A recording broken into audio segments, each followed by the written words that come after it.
പിതാവിൻ്റെയും പുത്രൻ്റെയും പരിശുദ്ധാത്മാവിൻ്റെയും നാമത്തിൽ ആമേൻ. എൻ്റെ പ്രിയപ്പെട്ടവരെ, ഇന്ന് സെപ്റ്റംബർ 27 ശനിയാഴ്ച. അമ്മേ പരിശുദ്ധമ്മേ, അമ്മേ പരിശുദ്ധമേ, ദൈവമാതാവേ, കൃപാസനത്തിലൂടെ ഞങ്ങൾക്കും ഞങ്ങളുടെ ദേശത്തിനും അമ്മ മധ്യസ്ഥം തേടി തന്ന എല്ലാ അനുഗ്രഹങ്ങൾക്കും കൃപകൾക്കും ഞങ്ങളിപ്പോൾ ഹൃദയം നിറഞ്ഞ നന്ദി പറയുന്നു. അമ്മേ പരിശുദ്ധമ്മേ, ദൈവമാതാവേ, 2004 ഡിസംബർ 7 ഉച്ചകഴിഞ്ഞ് 2:30 കൃപാസനത്തിൽ സംഭവിച്ച അമ്മയുടെ പ്രത്യക്ഷപ്പെടലിനെ കുറിച്ച് തിരുസഭയ്ക്ക് സമർപ്പിച്ചിരിക്കുന്ന പഠനരേഖകളുടെ മേൽ സഭാത്മകമായ പഠനം ആരംഭിക്കുവാൻ ഞങ്ങൾ പ്രാർത്ഥിക്കുന്നു. അമ്മേ പരിശുദ്ധമേ, ഭൂസ്വർലോകങ്ങളുടെ രാജ്ഞിയായ അങ്ങയ്ക്ക് ഭൗമ സംരക്ഷണത്തിനായി പ്രപഞ്ചപ്രകൃതിയെ തന്നെ തിരുസഭ പ്രതിഷ്ഠിക്കുവാൻ ഈ പ്രത്യക്ഷീകരണ വഴി ഇടയാക്കണമേ.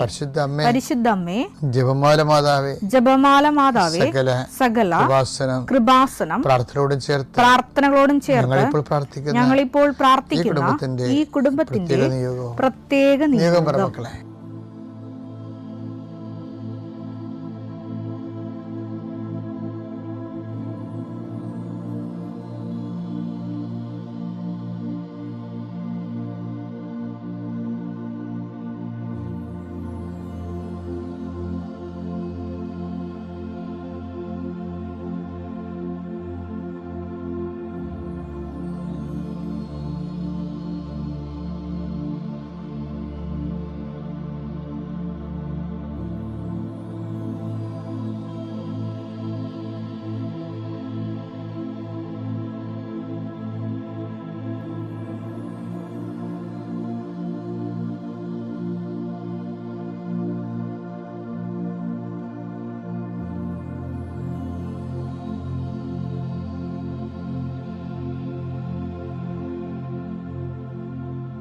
അമ്മയുടെ പ്രത്യക്ഷീകരണത്തിന്റെ ഈ അനുഗ്രഹവേളയിൽ ഞങ്ങൾക്ക് സാധിച്ചു തരുവാൻ കനിയണമേ.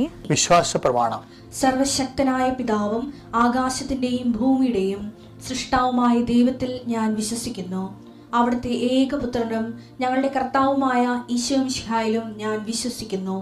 ഈ പുത്രൻ പരിശുദ്ധാത്മാവിനാൽ ഗർഭസ്ഥനായി കന്യകാമറിയത്തിൽ നിന്ന് പിറന്ന് പൊന്തിയോസ് പീലാത്തോസിന്റെ കാലത്ത് പീഡകൾ സഹിച്ച് കുരിശിൽ തറയ്ക്കപ്പെട്ട് മരിച്ച് അടക്കപ്പെട്ട് പാതാളങ്ങളിൽ ഇറങ്ങി മരിച്ചവരുടെ ഇടയിൽ നിന്ന് 3-ാം നാൾ ഉയർത്ത് സ്വർഗത്തിലേക്ക് എഴുന്നള്ളി സർവശക്തിയുള്ള പിതാവായ ദൈവത്തിന്റെ വലതുഭാഗത്തിരിക്കുന്നു. അവിടെ നിന്ന് ജീവിക്കുന്നവരെയും മരിച്ചവരെയും വിധിക്കുവാൻ വരുമെന്നും ഞാൻ വിശ്വസിക്കുന്നു. പരിശുദ്ധാത്മാവിലും ഞാൻ വിശ്വസിക്കുന്നു. വിശുദ്ധ കത്തോലിക്കാ സഭയിലും പുണ്യവാന്മാരുടെ ഐക്യത്തിലും പാപങ്ങളുടെ മോചനത്തിലും ശരീരത്തിന്റെ ഉയർപ്പിലും നിത്യമായ ജീവിതത്തിലും ഞാൻ വിശ്വസിക്കുന്നു. ആമേൻ.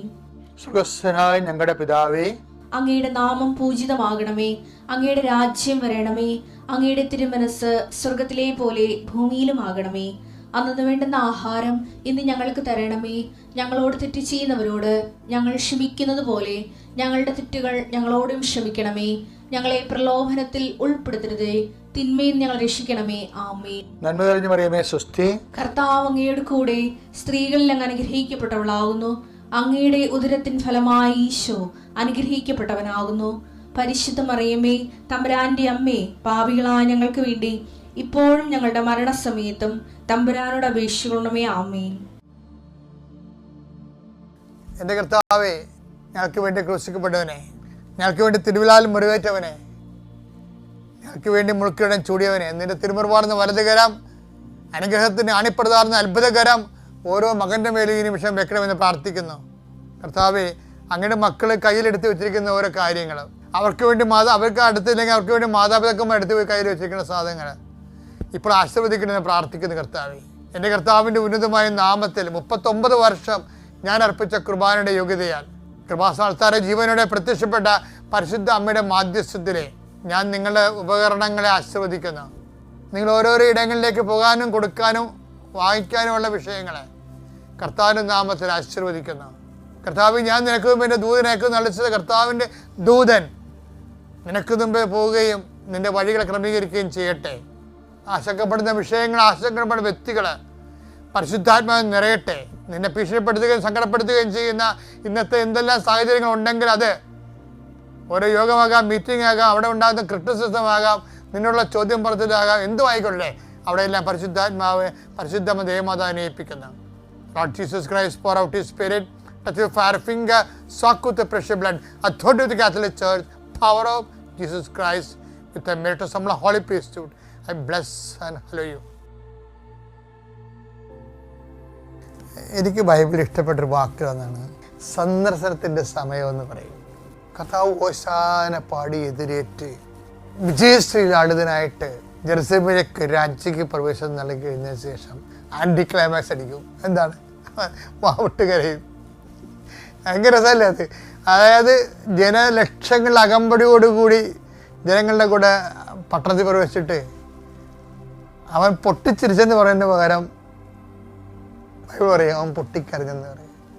എന്താ കാര്യം? ഒറ്റ കാര്യങ്ങളൊക്കെ അറിഞ്ഞതാണ്.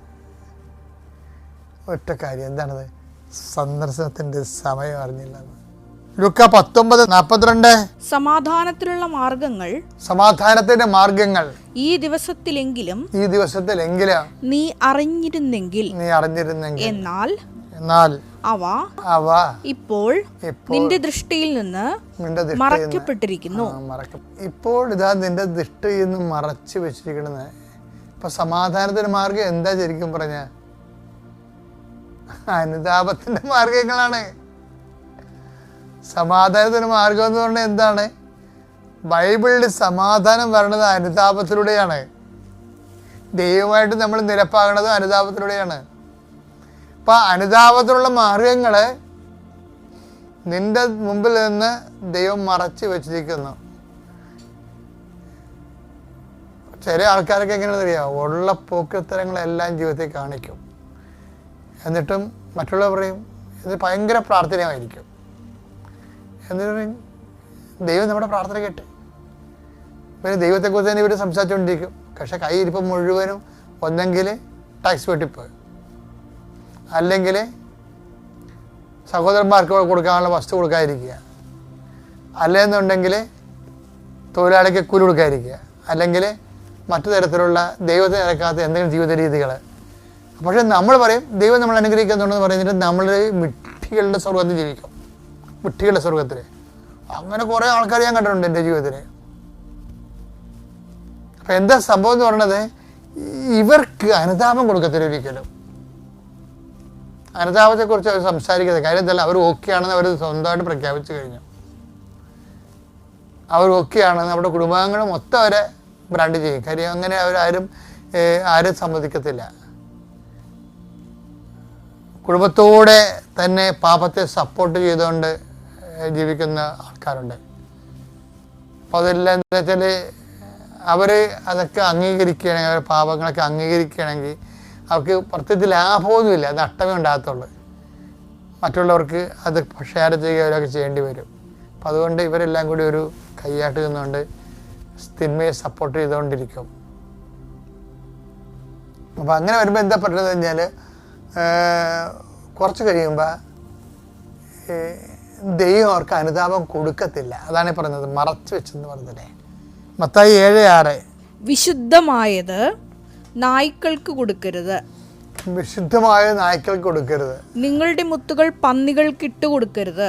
അപ്പം ഇതാണ് ദൈവത്തിൻ്റെ മനസ്സിരിപ്പ്. എന്താണ്? നിങ്ങളുടെ മുത്തുകൾ പന്നികൾക്ക് ഇട്ട് കൊടുക്കരുത്.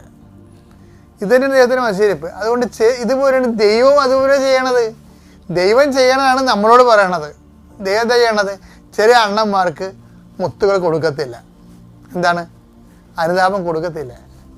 പന്നിയാണെന്ന് എഴുന്നറിയാം. പന്നീനെ എന്തിനാണ് നമ്മൾ വളർത്തുന്നത്? വെട്ടാൻ നിർത്തിയിരിക്കുന്ന സാധനമാണ്.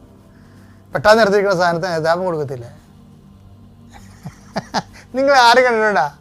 എല്ലാ പരിപാടി കാണിച്ചിട്ട് പിന്നെ ഒരു പള്ളിയെ എന്താ അത് ചവിട്ടി മെതിക്കുകയും എന്നാ പറഞ്ഞു. നീ എന്താ ചെയ്യണേ? അവ അത് ചവിട്ടി നശിപ്പിക്കുകയും അനുതാപത്തെ കുറിച്ച് പറയുമ്പോ നമ്മുടെ ചവിട്ടാൻ വരും. തിരിഞ്ഞ് നിങ്ങളെ ആക്രമിക്കുകയും ചെയ്തു. പറയുന്നവനെ പറഞ്ഞതിനെ ആക്ഷേപിച്ച് കളയും. അതാണ് പന്നിയുടെ സ്വഭാവം. പിന്നെ അയാളിപ്പോൾ പഠിക്കാൻ വന്ന് അയാൾ അപ്പനെങ്ങനെ എനിക്കറിയാമെന്ന് പറയും. ഇതാണ് സംഭവം. ആ പറയുന്നതിനെ ആക്ഷേപിക്കാൻ വരും. അപ്പോൾ ഇതെല്ലാം ഇതിനകത്ത് ഉള്ളതാണ്.